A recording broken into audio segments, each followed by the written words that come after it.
So hello everyone and आज हम लोग डैक्स क्वेरीज का अपना टॉपिक आगे बढ़ा रहे हैं। और डैक्स क्वेरीज को हम लोग टाइटैनिक डेटा सेट के ऊपर अप्लाई करेंगे। टाइटैनिक डेटा सेट एक ऐसा डेटा सेट है जो मशीन लर्निंग और डेटा एनालिसिस में जो बिगिनर्स है वो काफ़ी ज़्यादा उसका यूज़ करते हैं।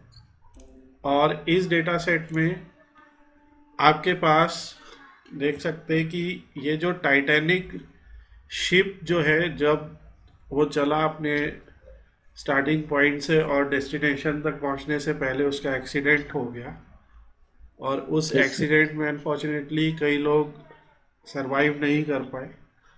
तो इस डेटा में हमारे पास एक वेरिएबल है जिसका नाम है सरवाइव्ड, और यहाँ पे हर रो एक पैसेंजर को रिप्रेजेंट कर रही है।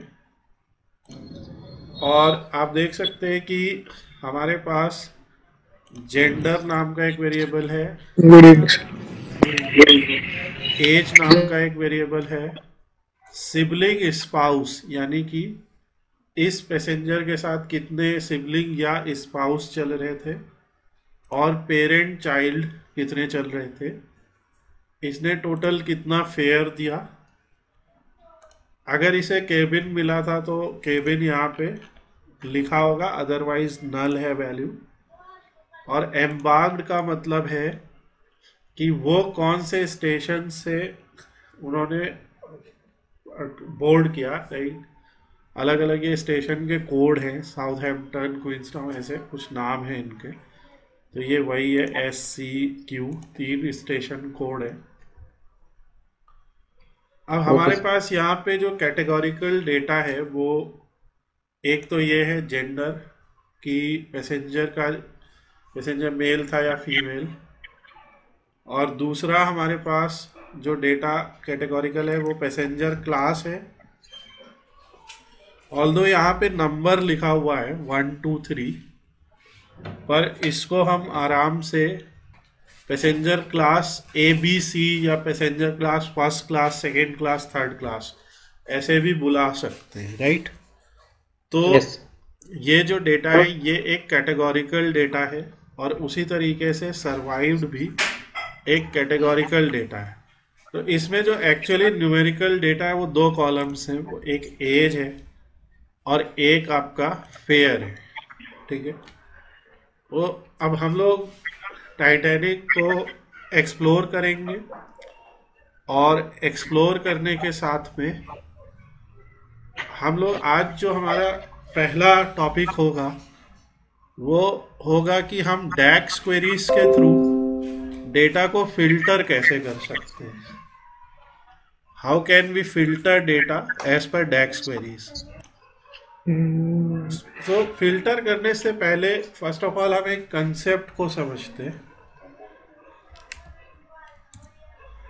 जब हम डेटा फिल्टरिंग की बात करते हैं और किसी कमांड या किसी क्वेरी को लिख के फिल्टरिंग करते हैं, तो हम लोगों को कुछ ऑपरेटर्स का इस्तेमाल करना पड़ता है। इन ऑपरेटर्स को हम लोग कंपैरिजन ऑपरेटर्स भी बुलाते हैं। यहाँ पे बेसिकली हम एक वेरिएबल का लेट्स से आपने कहा वेर A और वेर B को कंपेयर करते, और जिस जिस रो में वो कंडीशन अप्लाई हो जाती है सिर्फ वही रो एज अ आउटपुट आती है हमारे सामने। एक कंसेप्ट है। हम ये भी लिख सकते var A greater than var B। ये यहाँ पे बेसिकली इफ लगा हुआ है, इफ कह लीजिए या इज कह लीजिए, is var A equal to var B। Variable A क्या वेरिएबल B के बराबर है। यहाँ पे हम वेरिएबल A और B की वैल्यू लिटरल भी दे सकते, like is var A equal to 1, ऐसा कुछ। राइट, तो जैसे हमारे केस में जो कॉलम्स हैं, फॉर एग्जांपल इसमें एक सर्वाइव्ड नाम का कॉलम है। अगर सर्वाइव्ड 0 है यानी वो पैसेंजर सर्वाइव नहीं कर पाया, और सर्वाइव्ड 1 है यानी वो पैसेंजर सर्वाइव हो गया। ठीक है। एंड ऑफ द डे जब जब लाइफ बोट से या जैसे भी वो बचा लिया गया, और ज़ीरो का मतलब है कि ये पैसेंजर नहीं बच पाया, और हर पैसेंजर की एक अपनी यूनिक आईडी है। सो हम यहाँ पे ऐसे लिख सकते हैं कि is survived is equal to 1। ऐसा कुछ अगर हमने लिखा तो जहाँ जहाँ सर्वाइव्ड 1 होगा वहाँ आ जाएगा। तो जैसे एक एक्सेल फाइल में हम क्या करते, एक्सेल फाइल में आप उस कॉलम को सेलेक्ट कीजिए और यहाँ सॉर्ट एंड फिल्टर में जाके फिल्टर अप्लाई कर दीजिए। तो जैसे पी क्लास में हमने फिल्टर लगा दिया, अब यहाँ से हम सेलेक्ट ऑल, सेलेक्ट 1 या सेलेक्ट 2, व्हाटएवर जो हम करना चाहते हैं उस हिसाब से डेटा फिल्टर हो जाएगा, राइट। तो पावर बीआई में भी हम क्या कर सकते हैं, अपने एनालिसिस को बढ़ाने के लिए हम डिफरेंट कंडीशंस पे डिफरेंट टेबल्स बना सकते हैं। ओके, तो आज का हम लोग का यही टॉपिक है अबाउट कैलकुलेटेड टेबल्स कैसे बनाएं। सबसे पहले हम कैलकुलेटेड टेबल्स बनाने की बात करेंगे। सो अब यहाँ पे हमने, क्योंकि ये CSV फाइल है, तो सबसे पहले हम पावर बीआई में अपने कनेक्टर का इस्तेमाल करके इसको कनेक्ट कर लेते हैं।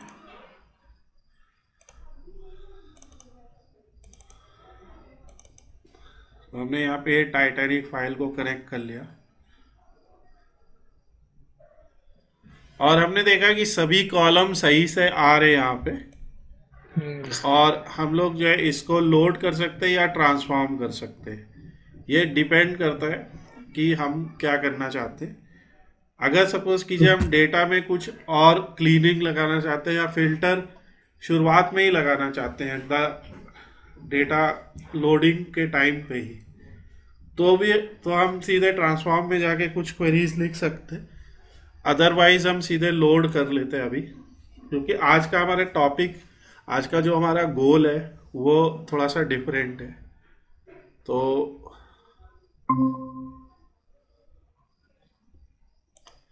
तो यहाँ पे सबसे पहले हम क्या करेंगे कि जब हमारा डेटा लोड हो जाएगा, जस्ट मैं अपने क्वेरी को सही से लिखने के लिए जो हमारी टेबल का नाम है उसको मैं बस ऐसे टाइटैनिक कैपिटल T के साथ लिख दूंगा। तो अब हमारी टेबल का नाम क्या हो गया, टाइटैनिक। ओके, और इसके अंदर कॉलम्स आपको ये सारे दिख रहे हैं। जो भी कॉलम आपके थे कि जैसे एज है, फेयर है, पार्च है, जो भी कॉलम आपके नंबर्स हैं वो सब नंबर दिख रहे हैं, और जो भी स्ट्रिंग वैल्यूज है वो ऐसे दिखाई दे रही है। अब हम सबसे पहले एक फिल्टर लगाने का काम करते हैं, और थोड़ा सा टाइम बचाने के लिए हम लोगों ने कुछ क्वेरीज पहले से लिखी हुई है। तो सबसे पहले देखिए फिल्टर का सिंटैक्स समझते हैं और फिर आप लोगों को एक दो फिल्टर यूज करेंगे। तो जैसा हमने कहा, यहाँ पे हमने एक कंपैरिजन ऑपरेटर यूज किया हुआ है, और यहाँ पे हमने लिखा survived is equal to filter Titanic survived is equal to 1। अब ये कैसे काम कर रहा है, सबसे पहले यहाँ पे जो फंक्शन यूज हुआ है उसका नाम है फिल्टर। ओके, इस फंक्शन के अंदर आप देख सकते हैं कि 2 पैरामीटर्स है, एक ये और एक ये, कॉमा सेपरेटेड 2 पैरामीटर्स है। तो जो पहला पैरामीटर होता है वो टेबल नेम होता है, कि आपकी टेबल का नाम क्या है जिसमें आप एक फिल्टर लगाना चाहते हैं, और दूसरा पैरामीटर होता है कि आपका फिल्टर का एक्सप्रेशन क्या है, फिल्टर एक्सप्रेशन, लाइक आप क्या फिल्टर करना चाहते हैं। तो जैसे हमने कहा कि हम एक ऐसा, यहाँ पे हम एक सर्वाइव्ड नाम का टेबल बनाना चाहते हैं, और सर्वाइव टेबल कैसे बनेगा कि ये जो हमारा डेटा सेट है इसमें से सब वही सारे नाम हम उठा लें जिन सारे नामों में 1 है, जिन सारे नामों में सर्वाइव्ड की वैल्यू 1 है, कॉलम सर्वाइव्ड की वैल्यू 1 है। तो वही एक्सप्रेशन यहाँ पे देखिए ये आपका लिखा है।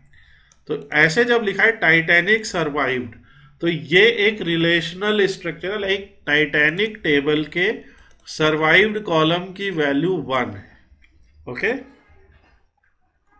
जो लोग, और थोड़ा सा मैं अलग हट के बता रहा हूँ, जो लोग पाइथन पैंडास पढ़ते वहाँ पे भी आप कंडीशन कुछ ऐसे ही लगाते हैं। अगर आपके डेटा फ्रेम का नाम डीएफ है तो और कॉलम का नाम सर्वाइव्ड है तो आप ऐसे लिखते हैं DF survived is equal to 1। ये पाइथन में होता है। सो पाइथन में इस तरीके से लिखा जाता है, पाइथन पैंडाज में पर्टिकुलरली इस तरह से लिखा जाता है। वहां पे डबल इक्वल टू का यूज होता है क्योंकि वहां पे डबल इक्वल टू को कंपैरिजन ऑपरेटर कहते हैं, बट यहाँ पे हम लोग सिंगल इज इक्वल टू को ही कंपैरिजन ऑपरेटर के तौर पे यूज कर रहे हैं।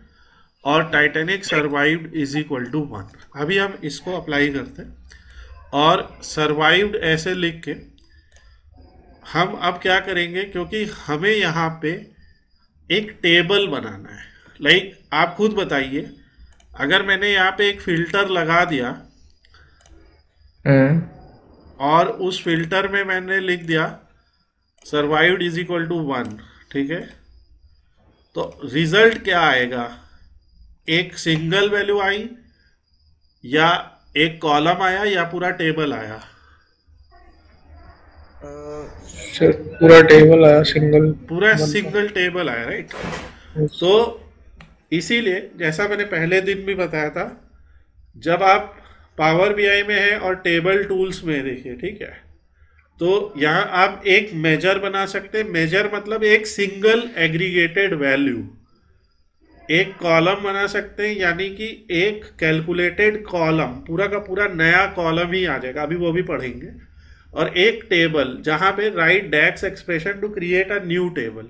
तो ये जो फिल्टर करके हम एक नया टेबल बना लेंगे जो हमारे टेबल व्यू में दिखाई भी देगा। अभी हमारे टेबल व्यू में एक ही टेबल दिखाई दे रहा है और फिर हमारे टेबल व्यू में वो दिखाई देगा। तो इसके लिए आप मॉडलिंग टैब में आ जाइए और यहाँ से न्यू टेबल। अगर आप रिपोर्ट व्यू में हैं, ओके, अगर आप रिपोर्ट व्यू में हैं तो आप मॉडलिंग में क्लिक करके न्यू टेबल, सपोज कीजिए आपने टेबल ही पे क्लिक किया हुआ है तो आपको यहीं पे दिखेगा ये। Just a minute. अब हम नया टेबल पे क्लिक करके यहाँ पे वो एक्सप्रेशन लिख सकते हैं। और हमने देखे लिखा survived is equal to filter. इसको पूरा लिख के फिर से भी दिखाते हैं। तो सर्वाइव्ड ये हमारे नए टेबल का नाम हो जाएगा। हम सबसे पहले फिल्टर लगाएंगे। अब देखिए फिल्टर में दो आर्ग्यूमेंट दिखा रहा है, टेबल और फिल्टर एक्सप्रेशन। तो टेबल का नाम है हमारा टाइटैनिक, लिख लिया। और फिल्टर एक्सप्रेशन हमने कहा कि जो हमारा सर्वाइव्ड कॉलम है उसकी value 1। Is it clear? Yes sir. और इसको हमने ऐसे चेक कर दिया और इससे देखिए एक सर्वाइव नाम का टेबल बन गया, दिख रहा है। अब हमारे पास डेटा में दो टेबल आ गए। ये वाला टेबल कैलकुलेटेड टेबल है, इसलिए आप एक छोटा सा कैलकुलेटर साइन भी इसके पास देख सकते हैं। और जब आप टेबल व्यू में आते हैं तो आपको अब ये दो टेबल दिखेंगे। इस टेबल में देखिए क्या है, सर्वाइव पूरा का पूरा 1 है, दिख रहा है? Yes sir. ये देखिए पूरे टेबल में सर्वाइव्ड 1 है और यहाँ पे टोटल 342 रोज हैं, ओके। जबकि जो हमारा ओरिजिनल डेटा है उसमें 891 रोज हैं। तो हम कह सकते हैं कि 891 में से केवल 390 समथिंग रोज जो आई 342 इतने ही लोग सरवाइव कर पाए, ओके। तो ये पहली तो रेशियो हुआ, उसमें भी आगे बात करेंगे। तो ये तरीका था किस तरीके से हम फिल्टर डेक्स क्वेरी का इस्तेमाल करके हम लोग एक कैलकुलेटेड टेबल बना सकते हैं, ठीक है। अब हम लोग एक और कैलकुलेटेड टेबल बनाने की कोशिश करते और इसको न्यू टेबल पे क्लिक करते। इस टेबल का नाम हम रखते इज एडल्ट, ओके। तो इज एडल्ट यानी कि हमारे पास डेटा में एज दी हुई है पैसेंजर की। तो अगर हम कहते उसकी एज 17 से ज़्यादा है, राइट, तो हम उसे इज एडल्ट में लाएंगे, ओके। तो हम फिर से कैसे अप्लाई करते हैं? फिल्टर, पहले तो ये लगाया, फिर टेबल का नाम जो कि टाइटैनिक है, फिर कॉलम का नाम जो कि एज है, तो हम लिख दे Titanic as greater than 17, okay, 17 से ज़्यादा। अब अप्लाई करते, अगर कोई एरर है कि नहीं है चेक होगा, और देखिए इज एडल्ट नाम का टेबल बना, ठीक है। और इज एडल्ट वाला टेबल जब हमने उठाया, इसका जो टेबल व्यू बनाया, तो इसमें देखिए जितनी भी एज आपको दिख रही है सारी की सारी 18 से ऊपर है। और इसको अगर हम सॉर्टिंग करते हैं यहाँ से, ठीक है, सॉर्ट असेंडिंग, तो आप देखेंगे 18 और 18 के ऊपर वाले सारे लोग हैं। Is it clear? तो ये हम लोगों को एक आइडिया देता कि इस तरीके से जो कंपैरिजन ऑपरेटर है, यहाँ पे देखिए ये ग्रेटर देन साइन एक कंपैरिजन ऑपरेटर है, ठीक है। हम इसको इस तरीके से भी लिख सकते हैं, right, is greater than equal to 18, right. तो यहाँ पे भी हम सेम बात ही कर रहे हैं, बट हमने जो ऑपरेटर यूज किया वो ग्रेटर देन इक्वल टू का यूज किया है। और आप देखेंगे इससे आपके डेटा पे कोई फर्क नहीं पड़ेगा, क्योंकि बात तो वही है, ठीक है। तो ये अब अगर मान लीजिए 18 या 18 से ऊपर वाला इज एडल्ट है, तो उससे नीचे हम कह सकते हैं कि इज चाइल्ड, या ऐसे बहुत सारे हम कंडीशंस लगा सकते हैं। तो उसको हम लोग आगे कवर करेंगे। सर अगर हम टैब्लो में ये चीज करें, देखिए टैब्लो में भी फिल्टर होता है आपका, राइट? हाँ, फिल्टर होता है। फिल्टर में आप उस वेरिएबल को रख के उसमें और कंडीशंस होती ना, जैसे इन बिटवीन एंड ऑल, ठीक है। तो कैलकुलेटेड फील्ड्स के थ्रू भी आप इसे कर सकते हैं, ठीक है। वहाँ पे हम लोगों को, हमारे पास केस व्हेन करके भी होता है, right, case when age is equal to this, तो उस तरीके से यूज करके फिर उसे फिल्टर में ला सकते हैं। और यहाँ पे भी फिल्टर होते हैं, ठीक है, जैसे ये फिल्टर आप देख रहे हैं, तो यहाँ पे भी फिल्टर्स होते हैं आपके। जैसे अगर मान लीजिए मैं अभी टाइटैनिक को ही सेलेक्ट कर लेता हूँ, ठीक है, और यहाँ पे मैं सर्वाइव्ड और एज, मान लीजिए अभी मैं ये दो चीज़ें ले लेता हूँ, ठीक है, सर्वाइव्ड और एज, ठीक है, या सर्वाइव्ड को ले लेते हैं और डोनट चार्ट ले आते हैं, ठीक है। ऑब्वियसली वो अभी सम दिखा रहा है, तो हम कहते हैं सम नहीं करना है हमें, और काउंट डिस्टिंग कर दे। तो अभी जैसे मैंने डोनट लिया और सर्वाइव्ड को हम लोग सर्वाइव्ड की वैल्यू को लेजेंड में रख देंगे, तो अपने आप, क्योंकि सर्वाइव में 0 और 1 है, राइट, तो 0 और 1 आ गया। और जो पैसेंजर आईडी है उसका काउंट हम वैल्यूज में रख देंगे, ओके।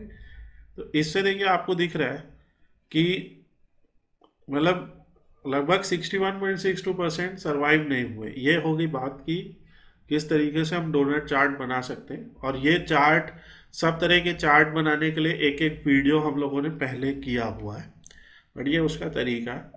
अब यहाँ पे भी देखिए फिल्टर है, ठीक है। अभी देखिए यहाँ पे जो जो वेरिएबल्स हमने डोनट चार्ट के पैरामीटर्स में लिखे, जैसे लेजेंड में ड्रैग किया और वैल्यू में क्या क्या ड्रैग किया, एक पैसेंजर आईडी है और एक सर्वाइव्ड है, राइट, और तो कोई वेरिएबल नहीं है, तो वो वेरिएबल फिल्टर में अपने आप आ जाते हैं, दिख रहे हैं। और सर्वाइव्ड देखिए क्या लिखा है, इज ऑल, ठीक है। अब जैसे यहाँ पे आप लिख सकते हैं कि इज लेस देन और equal to, is greater than, is. तो अगर हम जैसे फॉर एग्जांपल लिखते हैं सर्वाइव्ड इज 1, एक एग्जांपल, और अप्लाई फिल्टर, तो सिर्फ वही लोग का डेटा आ गया जो सर्वाइव किए हैं। Do you get this point? Yes. फिर से मैं दिखाऊंगा। सो जो भी वेरिएबल्स आप लाएंगे, अब फॉर एग्जांपल अगर हम यहाँ पे कोई और ग्राफ बना रहे हैं, ठीक है। और अभी जैसे मान लीजिए यही ग्राफ हम कर रहे हैं, और अभी हमने लेजेंड और वैल्यू तो ये रखी है, ठीक है, पर यहाँ पे हम जेंडर ले आते हैं, ठीक है। और जेंडर को सिर्फ मैंने फिल्टर में डाला है, जेंडर को ना मैंने लेजेंड में रखा ना वैल्यूज में रखा, ओके। तो ये जो हमारा ग्राफ है इसको हम लोग दो पार्ट में कर लेते हैं, ठीक है। कॉपी विजुअल और पेस्ट, इसको हमने दो पार्ट में कर लिया। अब एक पे क्लिक किया और इस पे सिर्फ फीमेल पकड़ा, ओके, ये फीमेल हो गया। और दूसरे पे क्लिक किया और इसमें जेंडर में केवल मेल को ही सेलेक्ट किया। अब आप देखिए side by side comparison,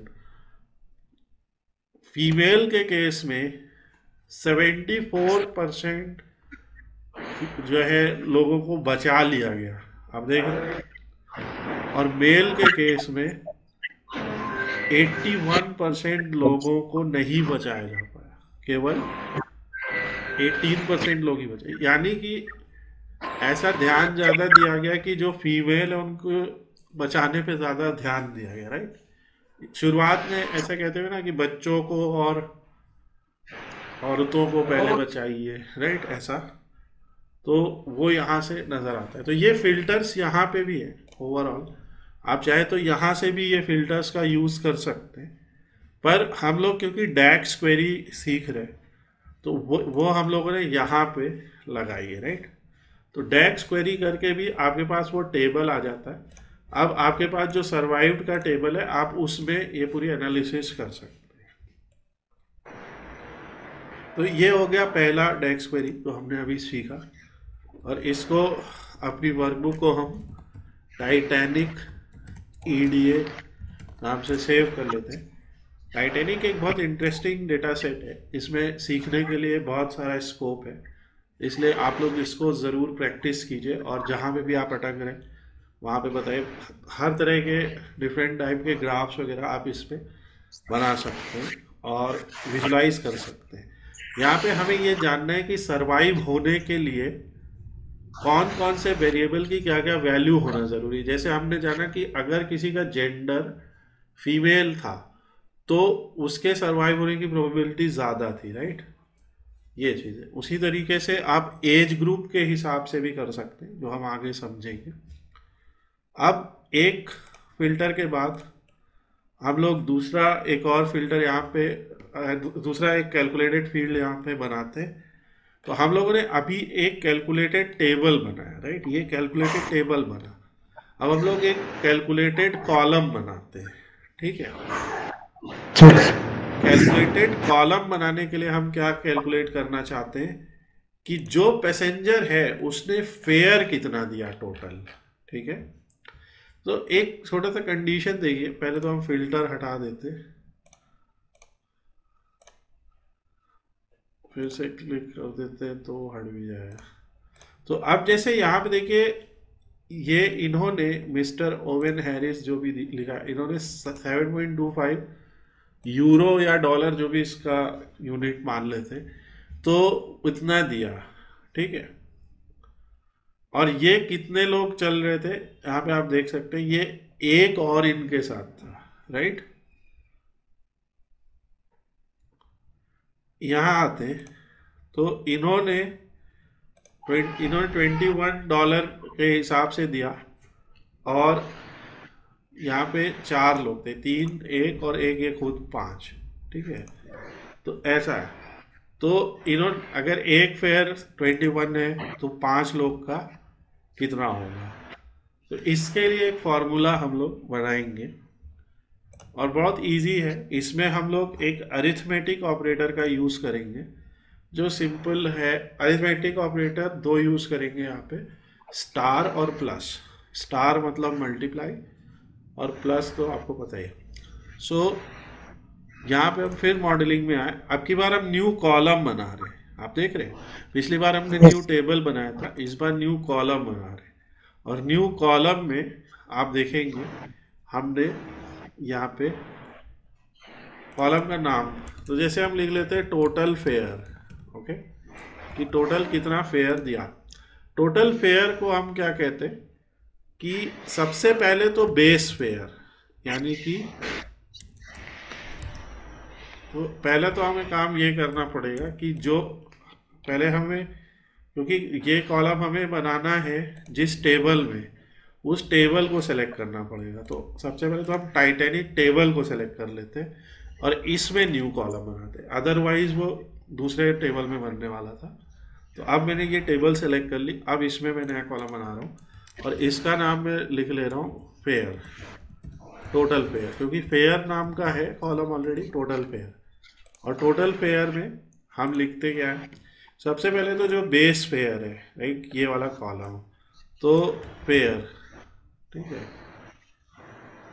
sir अगर कॉलम डुप्लीकेट हो जाता है तो फिर ये वो नहीं लेगा, मतलब फॉर्मूला लेगा नहीं है, या डुप्लीकेट कॉलम बना देगा? हाँ, वो कहेगा कि इस नाम से ऑलरेडी है, किसी और नाम से बताइए। अच्छा, ओके। तो ये हो गया हमारा बेस फेयर। प्लस अब हम लोग देख रहे हैं कि उनके साथ में और कितने लोग चल रहे थे, राइट। तो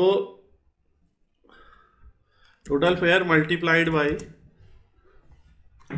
कितने लोग थे, तो एक तो थे ही वो खुद, प्लस उनके साथ जितने पेरेंट और चाइल्ड चल रहे थे वो, प्लस उनके साथ जितने सिबलिंग और स्पाउस चल रहे थे वो, ठीक है। तो यहाँ पे ऐसा एक बात, तो यानी पहले क्या होगा, someone wants to join, तो पहले क्या होगा, बेस फेयर मल्टीप्लाई हो जाएगा 1 से, अगर वो पैसेंजर अकेला था। जैसे बहुत सारे केस में ऐसा होगा, जैसे ये देखिए, ये जो भी थे एक ही लोग थे, राइट।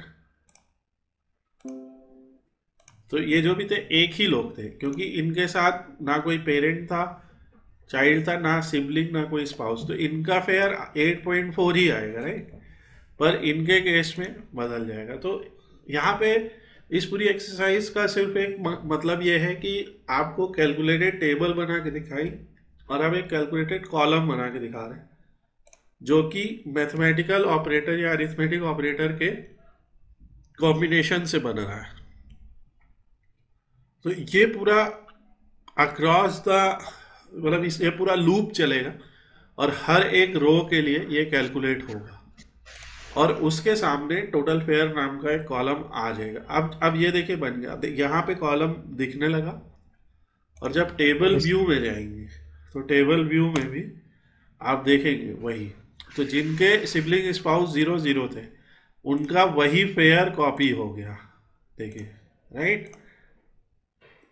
लेकिन ऐसे लोग जिनके सिबलिंग स्पाउस भी एक और थे, तो इनका 15.5 × 2 हो गया, यानी 31 हो गया, ठीक है। तो ऐसे करके पूरा कैलकुलेशन आया। इनके 8 लोग और थे और 10 और एक ये खुद 11, तो 69 के हिसाब से इन्होंने ये दिया, ठीक है। अब अगर आपको जानने की ओवरऑल कितना फेयर कलेक्ट हुआ ओवरऑल, तो उसके लिए हम एक मेजर बनाएंगे, जो आज का अभी लास्ट एक्सरसाइज होगा। तो पहले हमने टेबल बनाना सीखा, अब ये कॉलम बना। अब एक मेजर सिंपली हम बना सकते, और वो मेजर क्या होगा, तो यहाँ से जाइए, पहले तो वो टेबल सेलेक्ट कर लेते क्योंकि इसमें वो मेजर बनाना है, और न्यू मेजर, और इसको हम कह देते हैं टोटल फेयर। वो तो टोटल फेयर हम बना ही चुके हैं, मान लीजिए हम कहते हैं ग्रॉस टोटल फेयर, कुछ ऐसा नाम रख देते हैं इसका। और मैं स्पेस की जगह बस अंडरस्कोर यूज़ कर रहा हूँ, ऐसा कोई ज़रूरी नहीं है, बट मुझे इस तरह से ठीक लगता है। ग्रॉस टोटल फेयर को सिंपली हम सम लिख देंगे, राइट। सम ऑफ क्या, जो टोटल फेयर है, ठीक है। तो सम ऑफ टाइटैनिक का टोटल फेयर, जो कि एक कैलकुलेटेड कॉलम है, उसका सम, उसकी एग्रीगेट वैल्यू ये निकल आई, ग्रॉस टोटल फेयर, ठीक है। और इससे जो है ये देखिए ग्रॉस टोटल फेयर, इसको कैसे दिखाएंगे, तो एक कार्ड ले लीजिए यहाँ से, और कार्ड में बस इसको डेटा दिखा दीजिए। तो ये टोटल ग्रॉस फेयर है, लाइक 70.15 के आ गया, विशाल इतना क्लियर है आपके? यस सर, एकदम क्लियर है। सो ये डेटा, इसका लिंक और ये जो डॉक्यूमेंट है हमारा उसका भी लिंक अभी मैं आपको शेयर कर दूंगा, और ये वीडियो में पूरा अपलोड कर दूंगा यूट्यूब पे अपने चैनल पे, वहाँ पे भी इसके लिंक्स वगैरह मैं शेयर कर दूंगा ताकि आप लोग सब लोग इससे प्रैक्टिस करिए। ठीक है, हम लोग इस चैप्टर को आगे भी कंटिन्यू रखेंगे, मोस्ट प्रोबेबली कल फिर हम कनेक्ट करें, और इसमें एग्रीगेटिंग डेटा, कंडीशनल एग्रीगेशन। ठीक है, हम लोगों ने अभी तक कंडीशनल फिल्टरिंग की, हम कंडीशनल एग्रीगेशन, टाइम इंटेलिजेंस, ये सब चीज़ें टाइटनिंग पे करेंगे और इससे कहीं ज़्यादा और चीज़ें पढ़ेंगे। सो जो है ओके इसको आप फॉलो करते रहिए।